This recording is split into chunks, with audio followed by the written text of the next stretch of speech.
kita akan mempresentasikan tentang ragam bahasa. Pertama-tama perkenalkan dulu, nama saya Fadil Muhammad, absen belakang saya 95. Lanjut. Nama saya Indi Marina. Nama saya Fadil Barat. Nama saya Safira Febrianti. Nama saya Wawa Fauzia Muda. Oke, silakan lanjut untuk slide ketiga dibaca.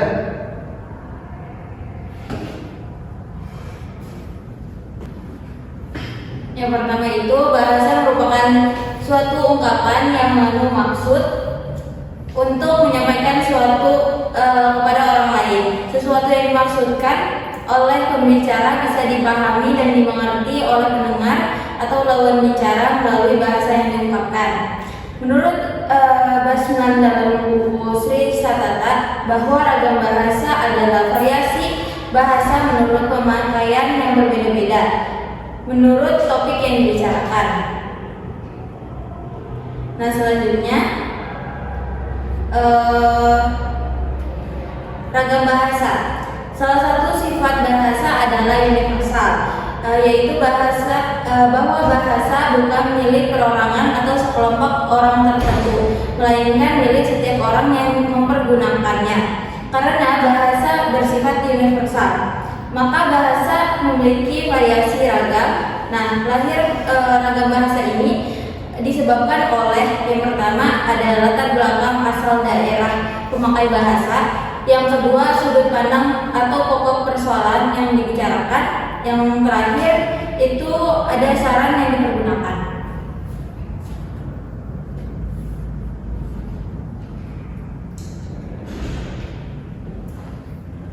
Selanjutnya ada ragam bahasa berdasarkan cara pandang penutur. Ragam bahasa resmi dan tak resmi. Ragam bahasa dipengaruhi pula oleh sikap penutur terhadap lawan bicara atau sikap penulis terhadap pembaca. Sikap itu antara lain resmi, akrab, dingin, dan santai. Semakin formal cara penutur dan lawan bicara, maka akan semakin resmi dan berarti semakin tinggi tingkat kemampuan bahasa yang digunakan. Sebaliknya, makin rendah tingkat keformalannya, maka semakin rendah pula tingkat kemampuan bahasanya. Lalu ada ragam bahasa Indonesia berdasarkan cara pandang media. Bahasa yang digunakan dalam media lisan biasanya lebih santai, menggunakan bahasa tidak baku dan idiom. Sedangkan media tulis cenderung formal dan mengikuti kaidah atau ejaan yang disempurnakan. Lalu ada ragam bahasa berdasarkan media. Berdasarkan media atau sarananya, bahasa Indonesia dibedakan menjadi dua, diantaranya sebagai berikut: ragam lisan, dan ragam tulisan.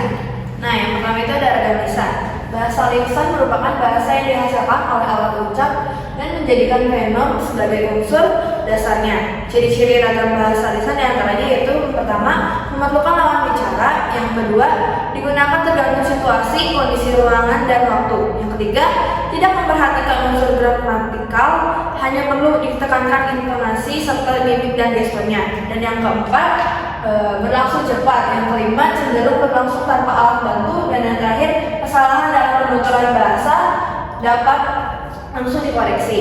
Lalu yang selanjutnya ada ragam tulis. Ragam tulis adalah bahasa yang dicurahkan pada tulisan atau rangkaian huruf dengan memperhatikan tanda baca dan ketentuan lainnya dalam menulis. Ciri-ciri ragam tulisan yaitu: yang pertama, tidak memerlukan orang lawan bicara; yang kedua, tidak perlu menyesuaikan dengan kondisi situasi dan ruang serta waktu; dan yang ketiga, lebih memperhatikan unsur gramatikal; yang keempat, berangsur lambat; yang kelima, memakai alat bantu; keenam, kesalahan penggunaan bahasa tidak dapat langsung dikoreksi; yang ketujuh, tidak dapat dibantu dengan gestur dan mimik muka; dan yang terakhir, dibantu dengan tanda baca.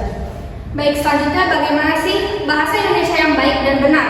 Jadi, bahasa yang benar adalah bahasa yang menerapkan kaidah dengan konsisten.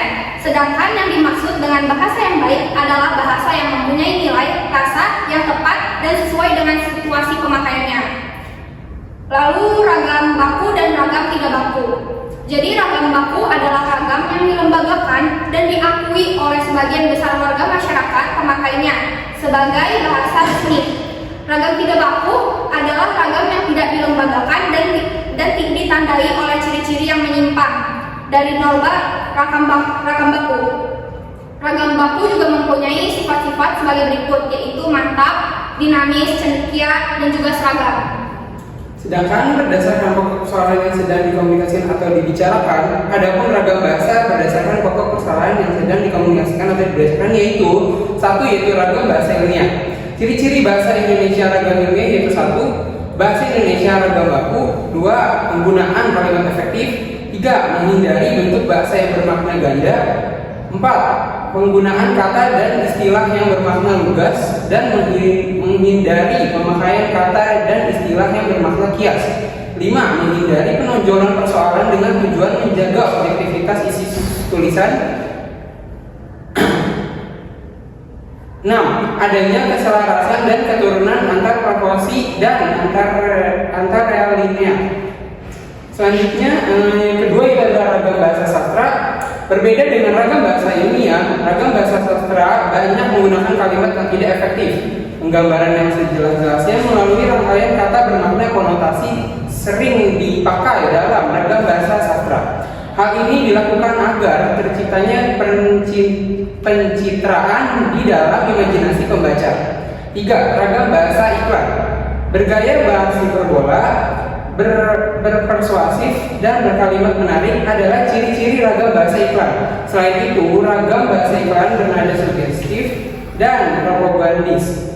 Keempat, ragam bahasa bidang-bidang tertentu. Ragam bahasa ini digunakan pada bidang-bidang tertentu seperti transportasi, komputer, ekonomi, hukum, dan psikologi, diagnosis infus, dan USG adalah contoh istilah dalam bidang kedokteran.